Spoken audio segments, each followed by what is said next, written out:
μου εμφανίστηκαν στο TikTok κάτι story από το 2023. Το 2023 εγώ δούλευα σε άστο. Δούλευα τέλος πάντων κάπου. Και με βλέπω και λέω, πόσο άσχημη ήμουνα, παιδιά. Τι ρούχα φορούσα, πόσο άσχημη ήμουνα. Γιατί το έκανα αυτό στον εαυτό μου. Είδα, παιδιά, ένα βίντεο που φορούσα. Αχ, Θεέ μου, φορούσα ένα σουτ από το BSB, το οποίο ήταν τρικολόρο, είχε 3 χρώματα. Φορούσα εδώ πέρα 3-4 μαντεγιόν.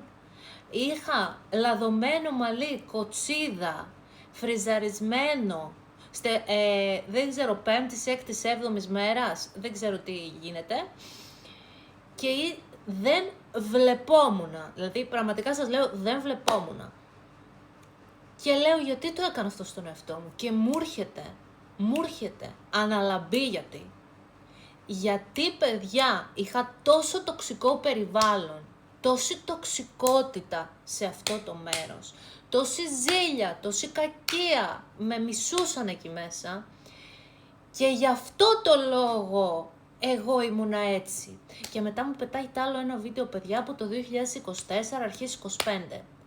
Κούκλα, μαλλιά στην πένα, ούτε φριζάρισμα ούτε τίποτα, έλαμψε το πρόσωπό μου, έλαμπε και λέω, φαντάσου ένας τοξικός και κακός άνθρωπος και η ζήλια, πώς μπορεί να σε μεταμορφώσει, σε κάνει άσχημο, αυτοί οι άνθρωποι είναι σαν να σου πετάνε λάσπη στο πρόσωπό σου. Παιδιά, σε κάνουνε άσχημοι και άσχημο. Οι άνθρωποι οι οποίοι σε ζηλεύουνε και είναι τοξικοί, σε ασχημένουνε σε ένα τόσο τεράστιο βαθμό που... Λοιπόν, μισό, θα πάρω screenshot πως ήμουνα, μισό. Δείτε εδώ ένα χάλι, ξεδάφτηκα κιόλας. Δείτε εδώ ένα χάλι, δείτε εδώ και μου λέτε μετά εσείς ότι δεν θέλετε να αφήσετε αυτούς τους ανθρώπους γιατί φοβάστε μείνετε μόνοι σας. Συνεχίστε να φοβάστε να μην τους αφήσετε.